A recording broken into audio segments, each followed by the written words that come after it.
Very sadly, my generation and my father's generation didn't do a really good job of protecting the resources of Florida. And I think you could follow that logic around the country, anywhere in the country. Just generationally, we thought it would never end. We didn't see it coming through the woods. We never thought that the resource would ever be degraded to the point that it has been. We didn't suspect it. As resources do, everything suddenly imploded and collapsed, and the quality of water was suddenly gone. And then we realized that all the things we loved depended upon it. And so there was a moment of panic. It was a situation that had never occurred before. In the history of man, it had never occurred. So we were unprepared on many levels to deal with it. Gratefully, there's a generation coming behind us. Every fishery is connected. We owed it to this resource. You know, our entire lives are shaped by this place. He's gonna come. You got it. Yes, dude. Maybe it didn't matter 20 years ago, but now it matters. Oh, there he is. There he is. We have to stand up together. What people understand is what's happening on the water. And the only way we get there is by things like this. Flip, I grew up watching you. You grew up? And watching Jose. And it was really easy for a young kid who loved to fish to be inspired to love the outdoors, to appreciate these wild places that we have in this state, to inherently want to conserve and understand our footprint when we go into these places. And it's because of you that I started this show, so that we could potentially inspire the next generation to want to do what we do. So I'm looking forward to fishing with you today. Me too, Benny. Looks like we have a good day for it. It's gonna be a great day. Regardless, it's gonna be a great day. Here we go. Let's go do it. Flip's reputation precedes him everywhere he goes. He was a true pioneer, a true outdoorsman, maybe the original Floridian, in the sense that everything he's touched, he's improved, from boats to fly rods to fly tackle to flies in general. He's been there and done that for so many decades, and he's a resource that is untapped as far as just general historic perspective. He provides that perspective that you can't find in a book and you can't see in a show or a movie, that only you gain from spending a day on the water with him. That not okay? That knot is perfect. Like you've done that before. Well, let's see. 76 years worth of tying this knot. This very knot. Finally got the hang of it. I guess that there are essentially two major reasons that people come to Florida in the first place. Climate, obviously, and proximity to water. Our climate is pretty stable. I mean, we're going to have what we have, but water is a whole nother subject. And recent years have shown us that all of the water in Florida is affected. In anticipation of our trip, I did some research on the Indian River Lagoon and Mosquito Lagoon, and I read that Indian River Lagoon by itself attributes $7.6 billion in economic activity to surrounding counties. 5 counties, 156 miles. You'd think that would make somebody, in one of our politicians conscious of what the impact of this place is. It does boggle the mind. In other words, the entire economy that surrounds the lagoons survives almost wholly on the lagoons themselves. It would be the same as just taking a handful of money and setting it afire. Right, every day. Yeah. We were using spinning tackle today, and since we were fishing a couple feet of water, we knew we had to cover a lot of the water column, and it wasn't just going to be something on top or something on the bottom. We needed to cover both. So we were using 16th ounce jig heads with little paddle tails and little shrimp imitations, so that we could rest it on the bottom and bounce it, and there'd be some action. Look, there's one right here. 1 o'clock, just laying there. There's another one there.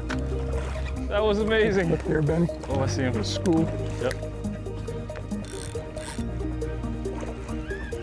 Talk about close quarters. I think if you had a fly rod, you couldn't have made that cast. That was pretty great.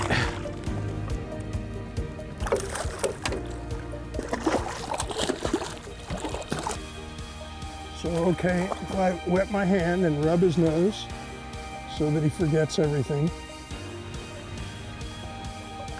Good job, Flip. Thank you, Mr. Redfish. Excellent. Powered by Ram Trucks, built to serve. Florida Sportsman Watermen is sponsored in part by these fine companies.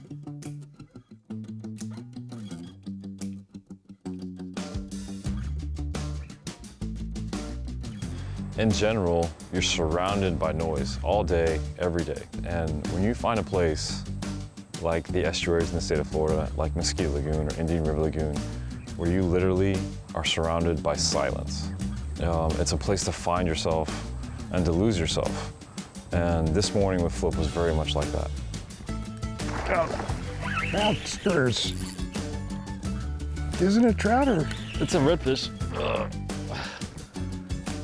I was excited to fish with Flip, there's no doubt.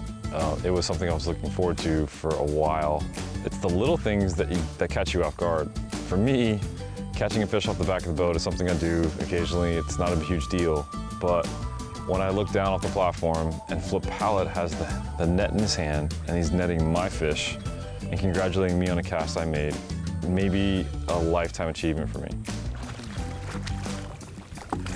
Well, I never thought I'd see the day where Flip Pallot was netting my fish. That's a pretty special day. I don't know why it took so many years for that to happen. This is really a sensational net. It makes it, you know, handling fish and taking pictures and getting the shots you want to get to remember the day doable without doing any damage to the fish. Yeah, I'm impressed. Good job, Benny. All right, healthy redfish. Thank you for the net job. That was excellent. Moving to this Florida was really not by design. We were very happy in Homestead, South Florida, just above the Florida Keys. I was working as a fishing guide in those times, and a horrible hurricane came along and destroyed our house in hours. We're sort of in a daze, but realized that everything we had was gone. Vehicles were gone, my boat was gone. We gathered our thoughts, gathered our resources, and decided that it really wasn't home anymore. We moved here. My focus changed from the Everglades and the Keys to the Indian River Lagoon and the Mosquito Lagoon and the St. Johns River Marsh. And the resource was good. It was very, very good. There just isn't any way that I could tell you about the redfish that were here. We thought we had them in the Everglades, and we did. It was very good. It was unspoiled there. It could not hold a light to Mosquito Lagoon and the Indian River Lagoon. It was just, and the trout that we found were enormous. I mean, big two-handed fish with big bellies. And there was heavy commercial fishing here at the time, but it didn't seem to matter. Amazing what a short time it took for the resource to change.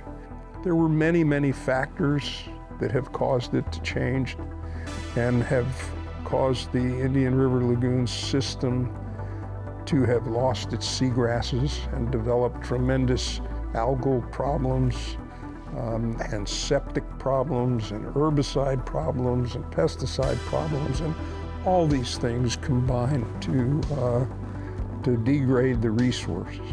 It happened quickly. In a matter of 3 or 4 years, the most dramatic part of it happened to the point where it literally crashed, and all the seagrasses were gone from the Indian River Lagoon system. Like 30 feet now, facing away. I got him, I'm gonna make a cast.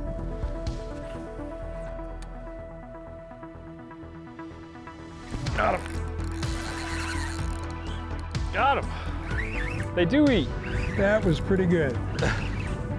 As a matter of fact, that was very good. To be able to spend a day with someone who gets it, and someone who's as committed as I am to fixing it, is a pleasure, in addition to which it's not everybody who's willing and tickled to death about spending the day poling into the breeze and peering into the glare and trying to find a fish under tough conditions. And Benny is all of those things, so the entire day was a treat for me. It's not easy to make that up.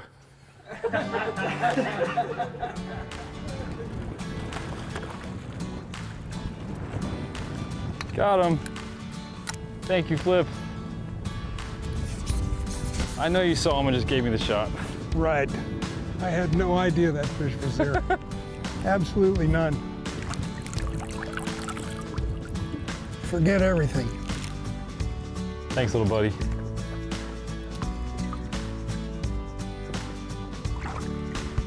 All right. This segment is brought to you by Yamaha. Reliability starts here. At the pinnacle of super high output, 4-stroke outboard performance, you'll find Yamaha VMAX SHO. Yamaha's game-changing SHO technology. From exhilarating V6 models to the sleek inline 4s, there's a VMAX SHO for everything from bass to bonefish. It's an extended family of 4-strokes engineered for lightweight, inspiring performance, and rock-solid reliability. Discover VMAX SHO and elevate your expectations.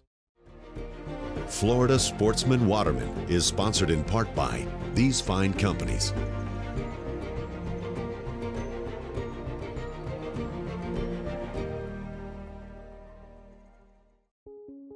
The Indian River Lagoon estuary is surrounded by communities whose fishing guides and recreational anglers are absolutely in love with the water.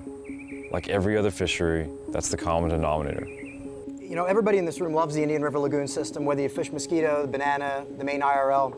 And these bodies of water, I mean, they're on the verge of collapse, you know, and sometimes when you get a collapse, it's really hard to go back uphill to where you were. And I think we're not there yet, but we're awfully damn close. And every year we slip by without making a difference, without finding some solutions. We're really jeopardizing getting to the bottom of that hill and going in a whole new direction rather than going back to where we want to be. The guides don't want to talk about what's going on because it's taboo and it sends clients other places. But these gentlemen were more than willing to talk about how it's affected their lives, how it's affecting future business, and the fear of what the future holds for them. I'm going out of town for 4 months from my 2.5-year-old daughter so I can feed my family because I cannot make the living that I need to make here anymore. What was amazing, and it's happening all around the state of Florida, is that the scientific community, the biologists, the scientists that surround the estuaries and are fighting for the estuaries like we are starting to lend major credence to what the guides are saying. Part of the responsibility now that comes with that is being stewards of our estuary. You know, just wondering, will my kids ever get to see the things that I saw growing up, you know? I mean, hopefully one day we get to a point, you know, making steps and doing things today that can affect our future towards restoring the water quality to what it once was, or even a fraction of what it once was. Yes! Good job, dude. Man. Yeah. Everything about that was awesome. That was all you. There was a lot of glare there. You saw the fish. It's teamwork, man. Yeah. My passion there, fishing and just being on the water, was there way before I even thought about starting a business out there. As Floridians, we have to stand up together. As guides, we are the stewards of the water we fish. We're the eyes, the ears, and now the voices of what happens. But the key, as with everything, seems to be awareness. We can do this, but we can't do it if you lose hope. You need to, you know, keep active, keep loud, you know, keep, you know, pressing everywhere you can go. Join us for this week's On the Conservation Front as we dive deeper into critical water issues facing the state. Florida Sportsman has been leading the fight on the conservation front lines for over 50 years. In the last few years, the Northern Indian River Lagoon has been racked by seagrass die-offs and massive fish kills. These critical water quality problems need further study and solutions. Conservation projects like Bonefish and Tarpon Trust's Bee Gum project are part of those solutions. Bonefish Tarpon Trust has very much a habitat focus in Florida right now. Given that Florida has lost 50% of its mangroves, 9 million acres of wetland. One of our top goals is to figure out how much suitable juvenile habitat is left, to map that habitat, then to characterize it as healthy or degraded. For a healthy habitat, we want to work to get it protected. For degraded habitats like bee gum, we want to figure out how to restore their function so they're actually nurseries again. That's the goal of what we're trying to do with this project, is find out when do these fish want to leave, how can we alter those management plans to make it easy for them to leave so they can rebuild a natural population. The basic idea was to catch fish and then install these little pit tags. We built an antenna out of wire, and every time a tagged fish goes through the antenna, beep. So it gives us a really good way of figuring out who's leaving the impoundment and when.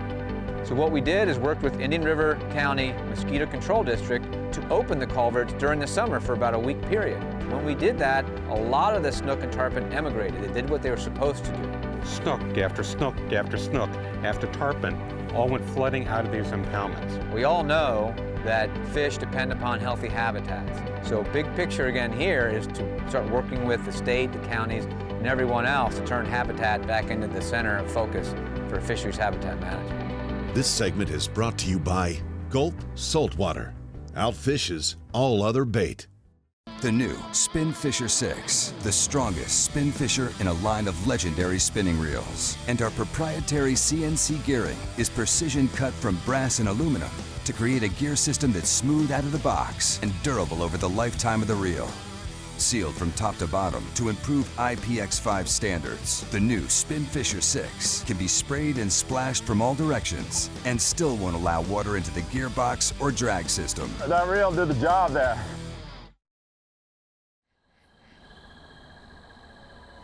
I think we come from a genetic breed of people who use a part of the day that the rest of the world doesn't use. I mean, an alarm clock is our friend. Most people, when the alarm clock goes off, they want to squash it. We're a tribe that migrates during those dark hours, and it's work. But we look forward to it because there's passion involved. And that's not just the way I feel, that's the way the tribe feels.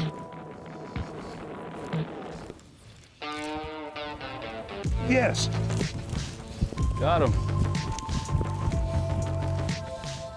It's not the monster you wanted, but just where he was supposed to be. That's right. So with trout, we definitely want to wet our hands, as you know, because they're super sensitive to that. Well, let me promise you that that fish gets really, really grown up here in this lagoon. Oh, I'm sure. Mangroves are the bulwark of the estuary, where seagrasses is sort of the bedrock. Mangroves hold it all together and perform a lot of different functions. They filter salinity and control salinity in an estuary, are one of the controlling factors. It provides the perfect juvenile sanctuary. Projects like the Bee Gum Reserve provide new habitat and strong nurseries for the extremely important game fish that are the backbone to the nearly $8 billion recreational fishing industry in the state of Florida. So at many levels, mangroves are just as important as seagrass and have to be protected with the same zeal that we attach to seagrasses. Got him. I saw that flash. I saw that too. Good job, Flip. Oh man. He jumped off. Did you see the size of that redfish? He was 40 or 50 inches long. Dang. That last fish in the pothole was big. It was a big fish, That was a big, like. It was definitely a big fish. And he was big when I saw him flash. There was a bigger fish that I did catch. And I guess the thing I remember most about it was that Benny had given me a rubber imitation of a shrimp that was about the size of a small salami. And it landed very much like a salami also. And it was the first time I had ever used such a contraption in my life. And I threw it at this fish, and I swear he saw it in the air and ran 30 feet to be underneath it because the cast wasn't that great. And there he was, waiting for it to fall into the water, and he ate it so fast that it shocked me. Got him. Nice cast. Good job, Flip. That was a layup. That was awesome. That was a layup. We'll take a layup all day. Yeah. Yeah. Well, you fed him like you knew what you were doing. Well, I almost believe the stories. I could hardly tell what I was doing. This reel is so quiet. That's a pretty grown one. He's giving a good account of himself, you know? Well, I like redfish that are proud of themselves.